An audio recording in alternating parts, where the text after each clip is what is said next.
A question that I'm often asked is how much can you make from property development? So I thought I would dedicate this week's video to that topic. In fact, what I'm going to do is illustrate a table that is part of the introduction to my book, You, a Property Developer, which incidentally you can get a copy of for just the price of postage and packaging. There'll be a link in the description above and a link down below, and also across the screen.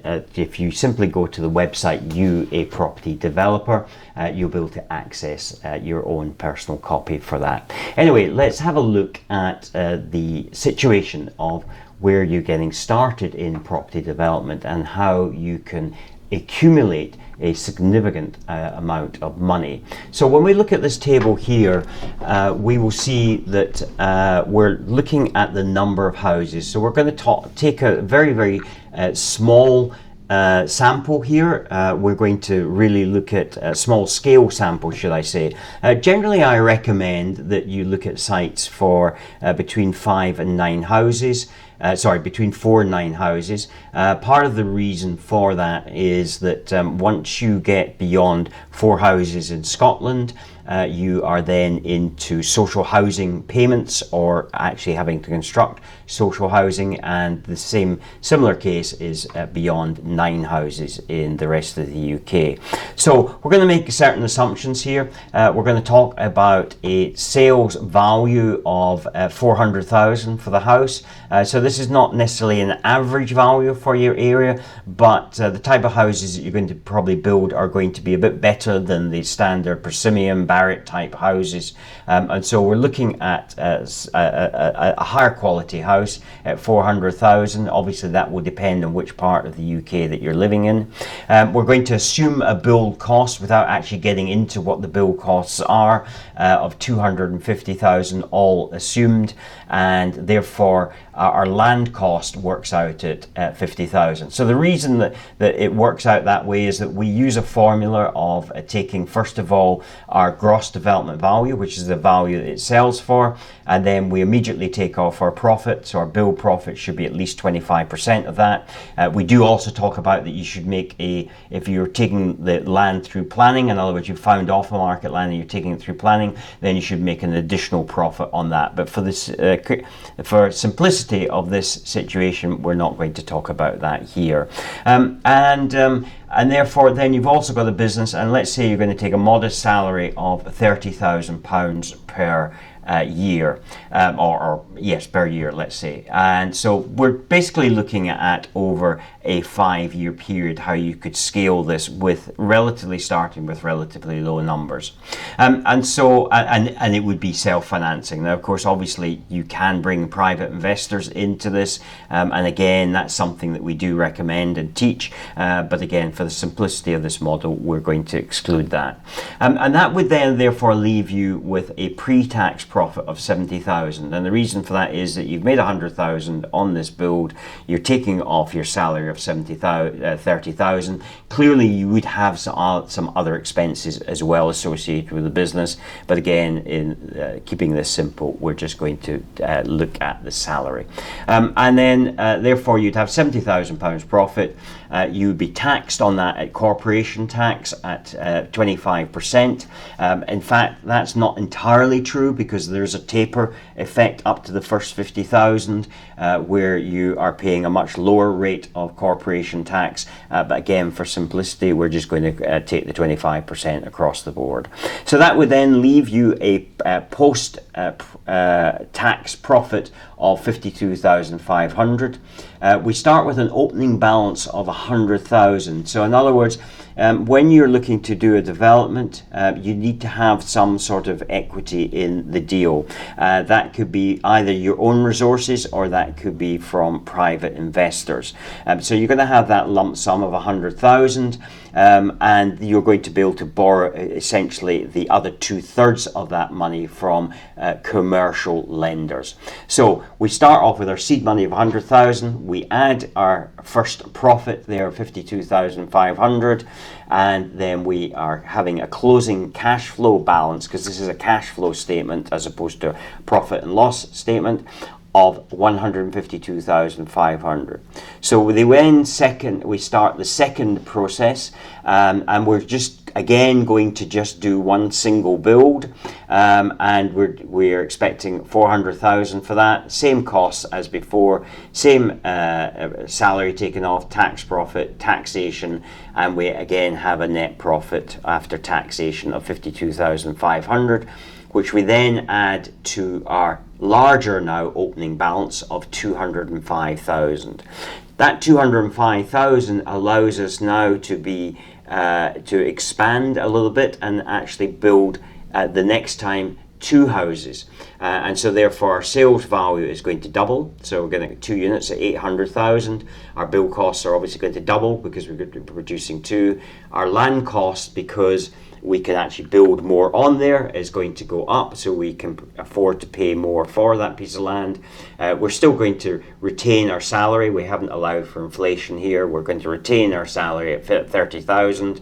So now we're going to make more profit because we've got a lower cost to that. So our salary is at a lower level than because we're now building 2 houses.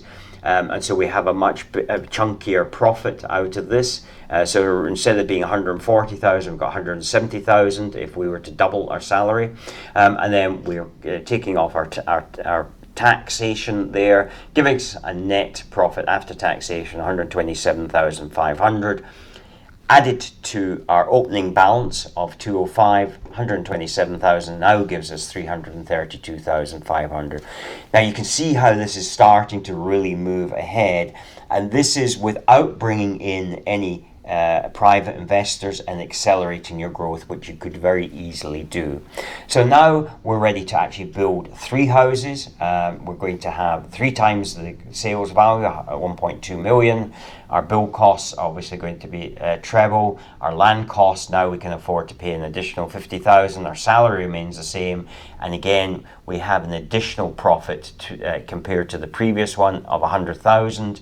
Taxation paid. We're left with a net profit of 202,500 added to our existing balance of 332,500, giving us now almost just over 500,000. One thing just to point out here, because I did actually receive an inquiry from somebody who was a bit confused about this, and you are actually getting you're putting the money into the development. Clearly when you sell it, you're getting your profit out, but you're also getting your original capital that you put into that out. So that's why you've got this accumulation of cash.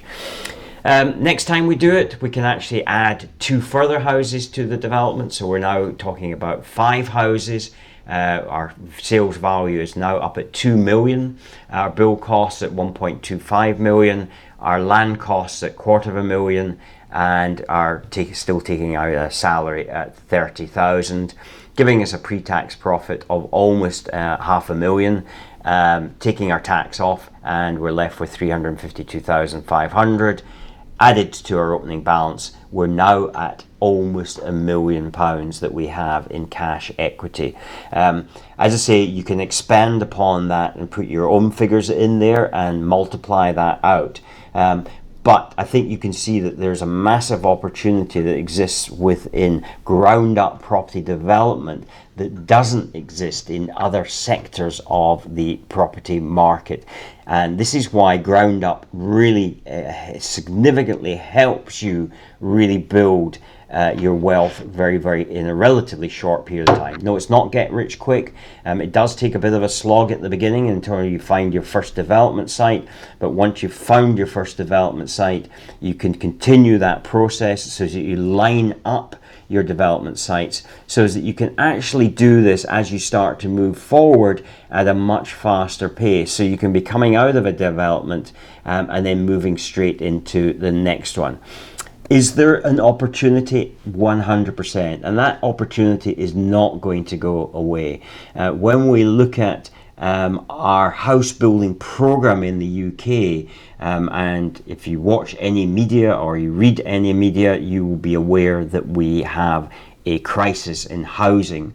And this is something that we really can take advantage of as ground up property developers, because that situation, no matter what the flavour of government, is not going to go away and is not going to be tied down by a lot of the restrictive legislation that is becoming into the residential property market. Now, you may still favour being involved in residential letting because after all, that allows you to further increase your asset base, and you can use profits from development to actually bring down the debt of those properties and therefore increase your actual cash returns on those.